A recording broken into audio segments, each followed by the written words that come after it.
There has been a lot of discussion about reshoring manufacturing.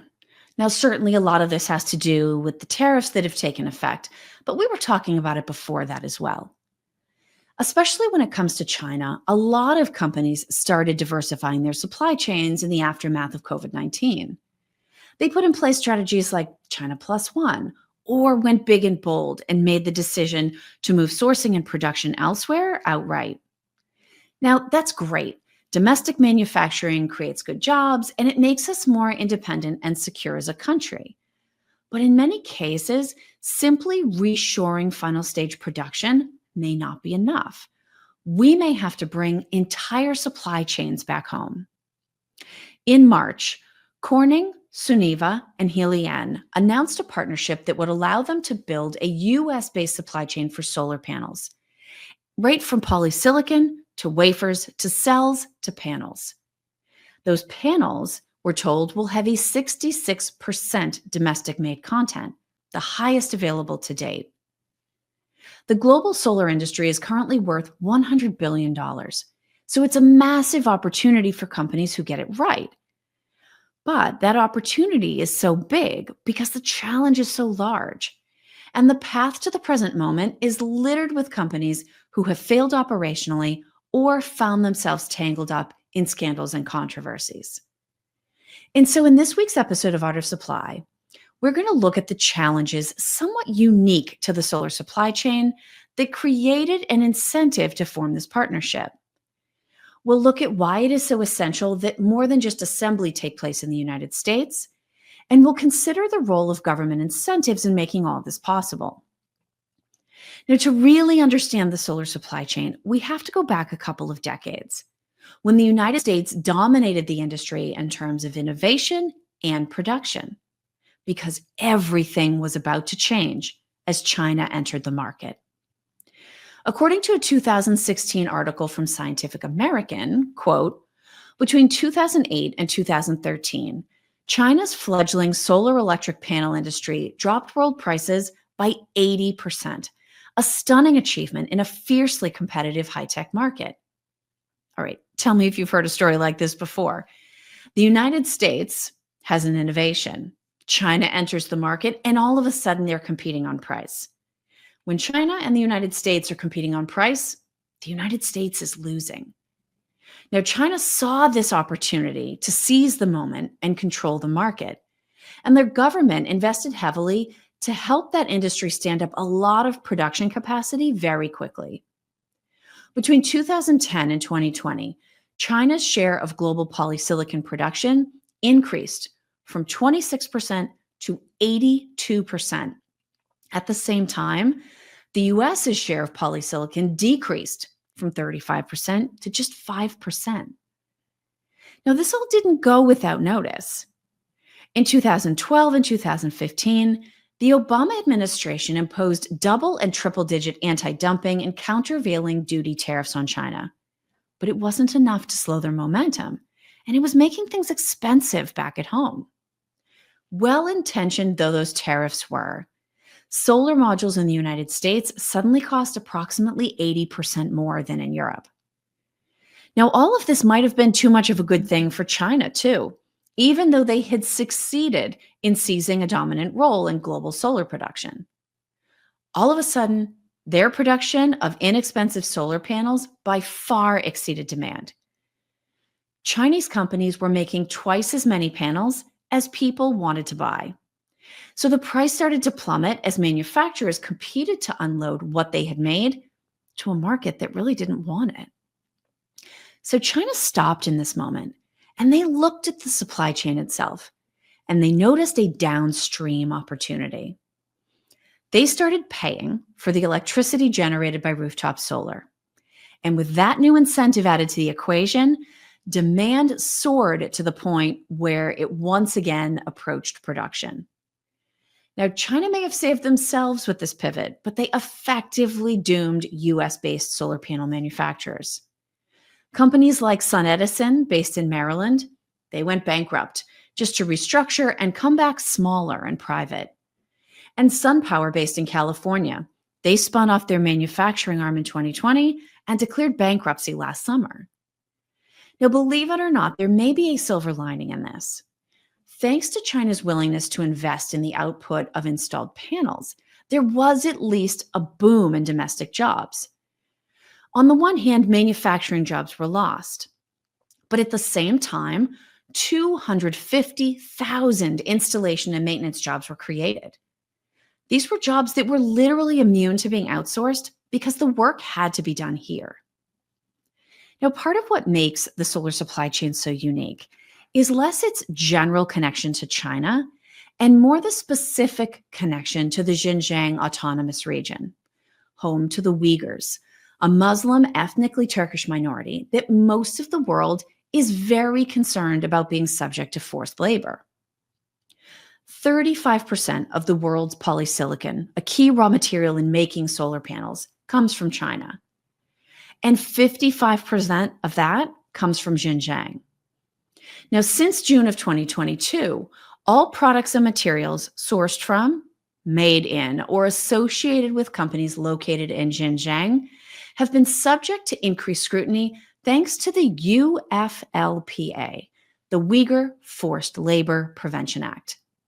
Now, that's a US law, but the UK, Germany, and Canada have all implemented their own forced labor prevention laws, and the EU is considering their own. According to Jenny Chase, head of solar analysis at Bloomberg New Energy Finance, nearly every silicon-based solar module, at least 95% of the market, is likely to have some Xinjiang silicon in it. This is a massive challenge if we're trying to keep forced labor out of the solar supply chain. But their role in the market is simply so large, and it's not just at the polysilicon stage. In 2012, almost 60% of US-bought photovoltaic module imports came from China. But by 2019, China represented only 2% of imports. By that time, Malaysia, Vietnam, Thailand, and South Korea accounted for 87% of US imports. But we have to remember what we've learned in a lot of these episodes about trying to move away from China. China's moving away from China too. According to an article in Science Direct, large module assembly facilities in Vietnam, Malaysia, and Thailand are mostly operated by subsidiaries of companies headquartered in China, whose market share accounts for about 75% of all photovoltaic assemblies. Now, in the first year and a half of the UFLPA, U.S. Customs and Border Protection denied entry to 2,500 shipments. They were worth a combined $2.2 billion. But the reality is, the vast majority of those goods and shipments didn't come from China. They came from, wait for it, Malaysia, Vietnam, and Thailand. 87% of the detained shipments came from those three countries, meaning 13% at most came directly from China.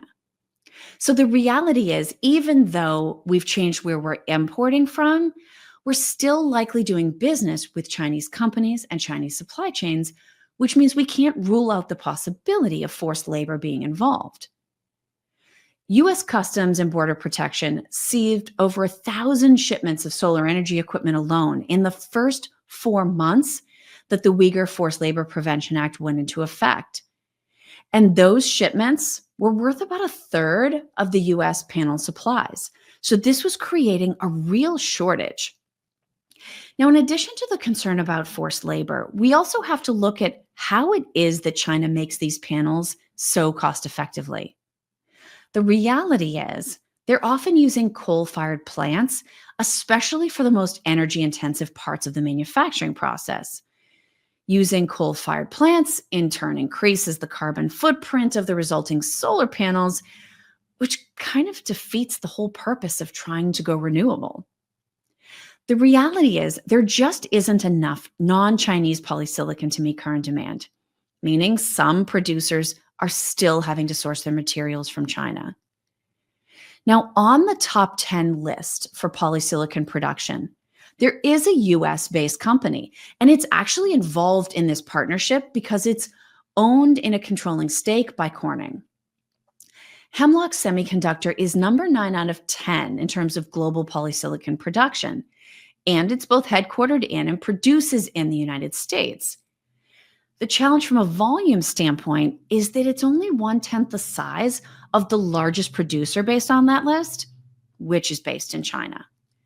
So, of the top 10 producers, 7 are in China, and then there's one each in Germany, South Korea, and the United States. Those three companies combined produce only 16% of the world's supply, meaning China provides the other 84% of polysilicon. So we're currently dwarfed from a production sense, but the United States, Germany, and South Korea are not the only countries stepping up. In 2023, India saw 5 times the demand for solar panels from customers in the US. But they face the same challenges we do around trying to keep forced labor out of their supply chains. They import most of their polysilicon from China. And when they do so, they're finding that that polysilicon is blended together from multiple sources, which makes it even harder to know, let alone prove, if forced labor is in your supply chain. Now, some Chinese companies have committed to building and maintaining what they call clean solar supply chains, and those are meant to meet the requirements for US-based companies. They're going to maintain, I don't know, is it dirty? Is it unclean supply chains for the rest of the world? So they're going to continue to play in both markets, which means they will continue to be a competitive force in the global solar supply chain. Which brings us back to why this new partnership is so exciting. So where are these companies planning to produce? Hemlock Semiconductor has said that it sources all of its metallurgical grade silicon from suppliers using quartz mined in North and South America. Corning, that owns them, is building a $900 million solar component manufacturing plant that will be operational by the end of 2025 and will create over 1,000 jobs. Suniva will make the polysilicon in Norcross, Georgia, and Heliene will manufacture the solar modules in Mountain Iron, Minnesota. But with all of this manufacturing moving to the United States, what does that mean for cost? In most cases, it means the cost is going to go up. But because there's so much at stake here, the government is taking an active role in making sure that this is affordable.